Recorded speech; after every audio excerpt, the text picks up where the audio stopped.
नमस्कार प्रेक्षकांनो, ठरलं तर मग मालिकेच्या आजच्या म्हणजेच 14 मेच्या भागात आपल्याला एक जबरदस्त असा ट्विस्ट पाहायला मिळणार आहे.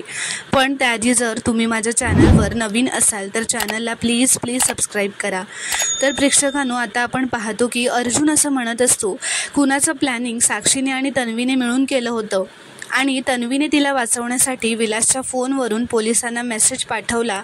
हे सगळं मी सिद्ध करेनच मिलॉर्ड, म्हणून मलाही कोर्टाकडून वेळ हवाय असं म्हणत तो थँक्यू म्हणून खाली बसतो. तर आता जज असं म्हणतात, आज ॲडव्होकेट अर्जुन सुभेदार यांनी सांगितलेले मुद्दे आणि त्याबद्दलचे पुरावे कोर्टाने लक्षात घेतले आहेत. हा खून नक्की मधुकर पाटलांनी केला आहे का?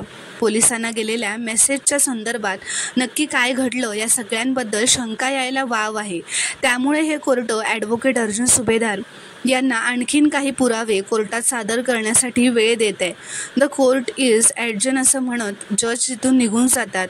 आता दामिनी निघत असते. अर्जुन तिला थांबवतो व म्हणतो, लास्ट टाईम तुम्ही म्हणाला होतात की माझा कॉन्फिडन्स जरा कमी पडतोय. आज सेम अवस्था तुमची झाली आहे. तर आता सायली पुढे येते व म्हणते, दामिनी मॅडम, अति आत्मविश्वास ही एक अहंकारी माणसाची चूक असते आणि तुम्ही नेमकी तीच चूक करून बसल्यात. त्याचे परिणाम काय झाले बघताय ना. तर अर्जुन म्हणतो, आजपर्यंत तुम्ही तुमच्या केसेस पैसा आणि कॉन्टॅक्टच्या जोरावर जिंकत आलाय, पण सत्य बाहेर यायला वेळ लागतो.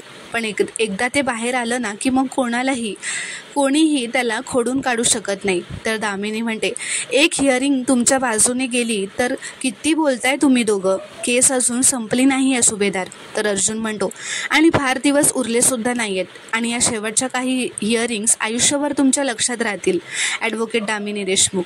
तर दामिनी आता तिथून निघून जाते. आता महिपत पण तिथून जातच असतो. अर्जुन त्याला थांबवतो व म्हणतो, शिखरे, उलटे आकडे मोजायला लागा, कारण आता जो बॉम्ब तुमच्यावर पडणार आहे ना त्यातून तुम्ही वाचू शकणार नाही आहात. तर महिपत म्हणतो, याचं उत्तर मी दिलं असतं आता, पण आमच्या देशमुखबाईंनी आम्हाला सांगितलेलं आहे की त्यांच्या सल्ल्याशिवाय कुठेही काहीही बोलायचं नाही म्हणून. तर सायली म्हणते, नाही, मी तर म्हणते तुम्ही त्यांचा सल्ला घ्याच, कारण प्रियाने पण त्यांचा सल्ला घेतलाच होता. तिची काय अवस्था झाली बघताय ना, त्यामुळे त्यांचा सल्ला तुम्ही घ्याच. तर आता साक्षी महिपतला तिथून जाऊया असं म्हणते व ते निघून जातात. आता प्रिया रविराजला काहीतरी सांगायला जातच असते. तर अश्विन तिला असं म्हणतो, तन्वी, आज जे घडलं ते आपण नंतर डिस्कस करूयात. काका, आम्ही निघतो आता. तर रविराज म्हणतो, नाही, आपण सगळे आता माझ्या घरी जातोय लगेचच. तर प्रिया आता मनातच म्हणते, मेलेच, ह्याच्या डोळ्यावरची लेकीच्या प्रेमाची पट्टी निघाली असेल तर महिपतच्या आधी तर हाच माझा जीव घेईल. तर अश्विन म्हणतो, ठीक आहे, आम्ही येतो. तर आता प्रिया म्हणते, अश्विन, घरी सगळे आपली वाट बघत असतील ना? बाबा, आम्ही उद्या येतो. तर रविराज म्हणतो, उद्या नाही, आजच. माझ्या मनात काही प्रश्न आहेत आणि त्यांची उत्तरं मला तुझ्याकडून हवी आहेत. मी गाडी काढतोय, सगळ्यांनी लगेच या. तर आता प्रिया अश्विनला असं म्हणते, अश्विन, तू घरी जा, मी बाबांकडे जाऊन येते. तर अश्विन म्हणतो, का? आज दादाने जे पुरावे सादर केलेत ना ते बघून मला सुद्धा रेस्टलेस व्हायला झालंय. त्या सगळ्याचा काय अर्थ आहे तन्वी? आपण दोघेही आता रविराज काकांकडे चाललोय. तर आता मधुभाऊ म्हणतात, माझा तर सुरुवातीपासूनच जावई बापूंवर विश्वास होता, ते सत्य जगासमोर आणतीलच. तर अर्जुन आता सायलीला असं म्हणतो, मिसेस सायली, तुमची साथ आहे म्हणूनच इथपर्यंत पोहोचलोय आपण. तर कुसुम अर्जुनला विचारते, अर्जुन सर, आपण ही केस नक्की जिंकू ना? तर अर्जुन म्हणतो, हो. महिपत, साक्षी, तन्वी आणि आता दामिनी, त्यांना वाटलं ते काहीही करतील आणि सुटून जातील, पण त्यांचे गुन्हे यापुढे लपून राहणार नाहीत. तर आता सगळे निघून जातात. दुसरीकडे इथे रविराजच्या घरी प्रिया, अश्विन, रविराज किल्लेदार आलेले असतात. प्रिया आता रडतच असते व म्हणत असते, बाबा, प्लीज काहीतरी बोला ना, की तुमचा माझ्यावरचा विश्वासच उडालाय. तर रविराज म्हणतो, विश्वास ठेवायची इच्छा तर खूप आहे, पण आज कोर्टात जे पुरावे सादर झालेत ना ते मी नाकारू शकत नाही आहे. तर प्रतिमा म्हणते, अहो, कसले पुरावे? आज कोर्टात नेमकं घडलंय काय? तर रविराज म्हणतो, आपली मुलगी सराईतपणे खोटं बोलते याचा संशय मला होताच, पण आज ते सिद्ध झालंय प्रतिमा. रविराज प्रियाला म्हणतो, तन्वी, हे बघ, मी तुझा बाप नाही, वकील पण आहे. आज अर्जुन कोर्टामध्ये जे बोलला त्यातली एकही गोष्ट तुम्हाला सांगितली नव्हतीस, आणि सर्वात महत्त्वाचं म्हणजे साक्षी शिखरे खुनाच्या आधीपासूनच तुझी मैत्रीण आहे हेही तू मला सांगितलं नव्हतंस. अश्विन म्हणतो, मला पण हे ऐकून खूपच शॉक बसला.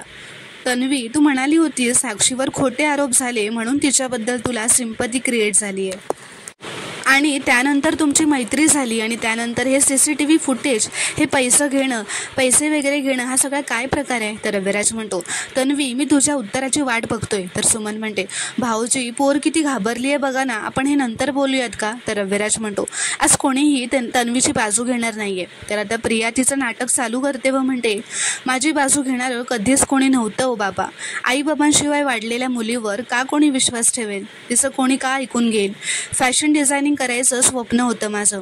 आश्रमात तर खायचे सुद्धा वांदे होते. कुणाला सांगणार होते मी? तेव्हा साक्षी आली माझ्या आयुष्यात. माझी फी भरण्यासाठी तिने तयारी दाखवली. अशा परिस्थितीत मी कसं नाही म्हणणार होते ओ बाबा? तर रविराज म्हणतो, हे माझ्या प्रश्नाचं उत्तर नाही आहे. तू तुझी साक्षीबरोबर असलेली मैत्री तू माझ्यापासून का लपवलीस? तर प्रिया रडतच व जोरात ओरडून म्हणते, कारण तिच्यावर खुनाचा आरोप होता म्हणून घाबरले होते मी बाबा. आणि माझ्या दुर्दैवाने तो खून होताना मी पाहिलं होतं. तर आता इथे दुसरीकडे सायली व मधुभाऊ व अर्जुन घरी येत असतात. सायली मधुभाऊंना आज जाऊन फ्रेश व्हायला सांगते. मधुभाऊ म्हणतात, अर्जुनला असं म्हणतात, जावई बापू तुम्ही आज कोर्टात चमत्कारच केला बघा. आता कोर्टात प्रिया खोटं बोलू शकणार नाही.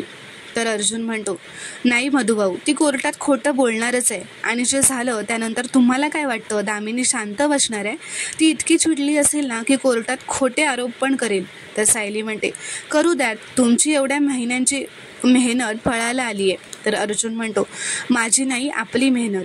तर आता अर्जुन असं म्हणतो, आज कोर्टात जे काही झालंय ना ते आपण घरी सांगूयात. तर सायली म्हणते, अहो नको ना, सगळ्यांना त्रास होईल. तर अर्जुन म्हणतो, होऊ द्यात. हे बघा आता प्रियाच्या चिंध्या उडणारच आहेत आणि त्या घरापर्यंत पोहोचतीलच, पण त्यापेक्षा आपणच सांगितलं तर त्यांचा त्रास कमी होईल. तर ती दुसरीकडे आता प्रिया म्हणत असते, मी कितीही खरं बोलले तरी माझी तिच्याशी मैत्री आहे म्हटल्यावर कोण माझ्यावर कसा विश्वास ठेवणार होतं?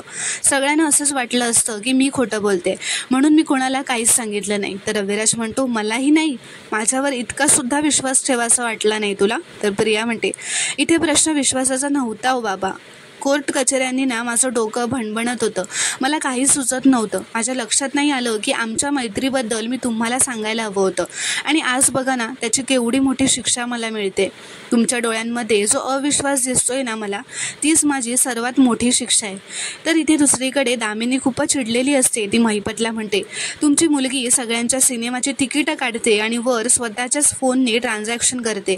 हे सगळं करताना तुम्ही काय बाटली घेऊन बसला होतात का? तर महिपत म्हणतो, आता साक्षीकडून झाली चूक, पण आता ती निस्तरायची कशी तेवढं सांगा. तर दामिनी म्हणते, अरे वा मस्त, साक्षी आणि प्रिया त्या कॅफेमध्ये भेटत होत्या, तिथे चार चौघात एकमेकांना कॅश देत होत्या, तिथे CCTV असेल एवढी साधी गोष्ट पण कळली नाही त्यांना.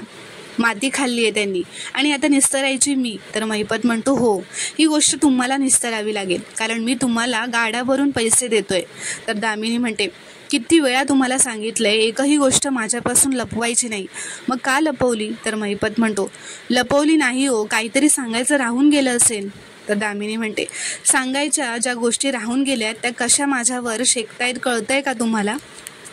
तर महिपत आता उभा राहून रागातच असं म्हणतो, तुमच्यावर शेकलं तरी चालेल, माझ्यावर शेकलं तरी चालेल, पण माझ्या लेकीवर जर का शेकेल ना तर तुम्हाला खरा महिपत दिसेल.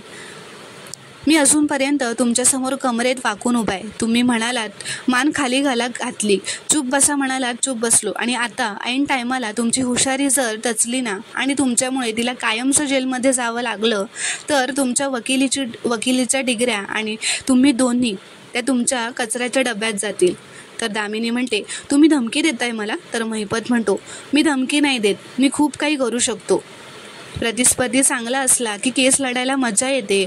अर्जुन सुभेदारची माझ्याशी गाठ आहे हे कोण बोललं होतं? तर दामिनी आता रागातच उठून उभी राहते व म्हणते, मीच बोलले होते आणि ते खरंही आहे. तुमच्या आणि तुमच्या मुलीमुळे केस सोडवायला मला जरा कष्ट पडत आहेत, पण एक गोष्ट लक्षात ठेवायची शिखरे, केस जिंकणार मीच, तुमच्यासाठी नाही, तुमच्या त्या मुलीसाठी सुद्धा नाही, माझ्यासाठी. मी अर्जुन सुभेदारकडून मात खाणार नाही. तर महिपत म्हणतो, तुम्ही मात खा नाही तर माती, माझी लेक निर्दोष सुटली पाहिजे. तर दामिनी रागातच म्हणते, ओ शिकरे बास झाला आता, ही केस कशी लढायची हे माझं मी बघेन, तुम्ही मला लढायची फी दिली आहे, विकत घेतलेलं नाही आहे, त्यामुळे तोंड बंद ठेवायचं आणि चालतं व्हायचं. तर महिपत म्हणतो चालेल, मी आता माझं तोंड बंद ठेवतोय, पण हा तुम्हाला दिलेला शेवटचा चान्स आहे असं म्हणत तो तिथून निघून जातो. इथे दुसरीकडे कल्पना व प्रताप, सायली, अर्जुन, तन्वी अश्विनची वाट बघत असतात. तेवढ्यात तिथे अर्जुन, सायली व मधुभाऊ येतात. प्रताप विचारतो, हे काय, अश्विन आणि तन्वी कुठे आहेत? तर कल्पना म्हणते, कोर्टातून निघाल्यावर तुम्ही तन्वीला कोर्टामध्ये काही झालं का, काही वेडंवाकडं घडलेलं तर नाही आहे ना? तर अर्जुन म्हणतो, आज कोर्टात बरंच काही घडलंय मम्मा, आणि फार काही प्लेझंट नाही आहे. तर कल्पना म्हणते, म्हणजे इतकं काय घडलंय? तर अर्जुन म्हणतो, सांगतो बसा.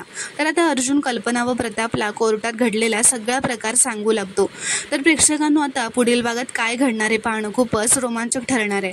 व्हिडिओ पूर्ण बघितल्याबद्दल धन्यवाद. व्हिडिओ आवडल्यास कॉमेंटमध्ये नक्की कळवा व चॅनलला प्लीज सबस्क्राईब करा.